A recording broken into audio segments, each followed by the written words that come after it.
تم روزوں کو ہلکے میں مت لو. اس سے پہلے بھی میں کہا کرتا تھا, آج پھر سے میں ریپیٹ آپ کے سامنے کہتا ہوں, مسلمان کے لیے روزے جو فرض کیے گئے آپشنلی نہیں ہے میرے عزیز, یہ آپشنلی نہیں ہے, اختیاری نہیں ہے. جسے چاہے وہ رکھے, جسے چاہے وہ چھوڑے. ہاں ہمارے یہاں معاشرہ ایسے ہی ہے نا. ہاں صبح اٹھ کر کے لوگ پوچھتے رہتے ہیں روزہ ہے, روزہ ہے. کیوں پوچھ رہے ہو روزہ ہے؟ مسلمان ہے تو روزہ فرض ہے, روزہ فرض ہے. اگر میں آپ کو پوچھوں اچھا لگے گا؟ انسان ہو اچھا لگے گا, سامنے دکھ تو رہا ہے انسان ہے, پھر کیا پوچھنا ہے؟ مسلمان کے لیے روزہ ایسا ضروری ہے جیسے اس کے لیے انسان ہونا ضروری ہے. وہ روزے چھوڑتا کیوں؟ ہاں چند ہی چیزیں ہیں جہاں تخفیف دی گئی ہے شریعت میں. وہ سفر ہے یا مرض ہے, ایسا مرض کہ جس سے وہ نہیں برداشت کر پاتا, اس میں اللہ تعالیٰ نے اسے چھوٹ دی ہے, رخصت دی ہے. یا حاملہ عورت ہے, یا دودھ پلانے والی عورت ہے, یا پھر اب بہت سارے لوگ ایسے ہیں جو ہٹے کٹے ہیں, تندرست ہیں, توانا ہیں, روزے چھوڑے ہوئے ہیں. میرے عزیز, سب ہونے کے بعد اگر روزہ چھوڑنے کی کسی کو رخصت ہے نا, تو وہ صرف ان عورتوں کو جن کی ماہواری آتی ہے مہینے میں یا بچے کے بعد. حیض و نفاس والی عورتوں کے لیے روزہ نہیں ہے. تو میں ان لوگوں سے پوچھتا ہوں, کیا تمہاری بھی ایسی کیفیت ہے جو تم روزہ چھوڑے گھوم رہے ہو؟ ناپاک ہو, ناپاکی آئی ہے؟ نہیں ہے تو پھر کیوں روزہ چھوڑتے ہو؟ ایک روزے کو چھوڑنے کی سزا حدیث میں بتائی گئی 900 سال دوزخ میں رکھا جائے گا. 900 سال.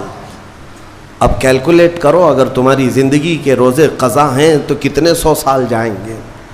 اسی لیے میرے عزیزو, جب تک طاقت ہے روزے فی الحال کے رکھو ہی رکھو. اگر پیچھے کے چھوٹے ہیں تو اسے بھی پہلے کمپلیٹ کر لو, ورنہ قیامت کے دن کی سزائیں نہیں برداشت کر پاؤ گے, بھگت نہیں پاؤ گے.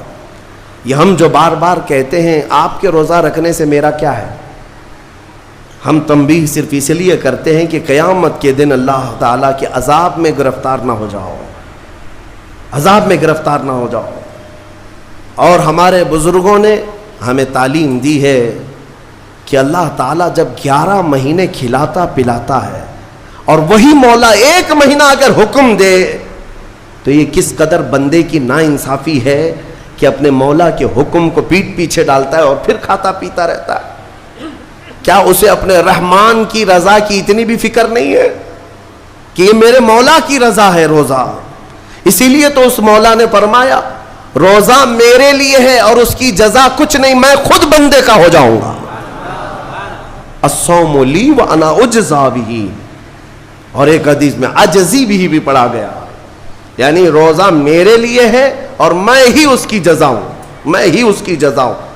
مطلب یہ ہے کہ دوسرے اعمال کی جزا میں جنت ہے, محلات ہے, الگ الگ ثواب ہے, لیکن روزے کے متعلق مولا نے فرمایا میں خود ہی اس کی جزا ہوں.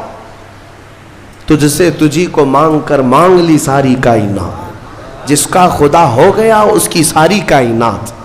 میرے عزیزوں, اللہ تبارک و تعالیٰ اگر کسی بندے کا ہے تو پھر اس کے کیا کہنے. اچھا, ایک اور اس میں حکمت یہ ہے, روزہ جو رکھا جاتا ہے یہ بندے اور اللہ کے بیچ کا راز ہے, دوسرے کسی کو پتہ نہیں. میرا روزہ آپ کو نہیں معلوم, آپ کا روزہ مجھے نہیں معلوم. چہرہ دیکھ کر کے کچھ بھی کہا جا سکتا ہے. ہاں, چہرہ دیکھ کر کسی کا روزہ پتہ چلے گا. آپ کل سحری کر کے نیت کر کے روزے سے آئے ہیں, کسی کی پیشانی پہ تو لکھا نہیں ہے کہ یہ روزے دار ہے.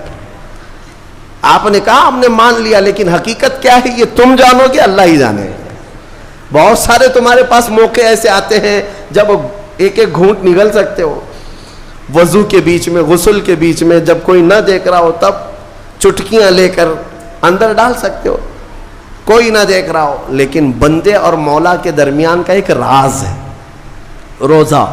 اسی وجہ سے ایک حدیث میں ملتا ہے قیامت کے دن جب ایمان والوں کو جمع کیا جائے گا اور جن کی بخشش ہو جائے گی, تو ان میں ایک جماعت ایسی ہوگی جو جنت کی طرف اڑتے ہوئے جا رہے ہوں گے, اور جنت میں پہنچ جائیں گے, کسی کو نظر نہیں آئیں گے, بہت تیزی سے وہ جنت پہنچ چکے ہوں گے.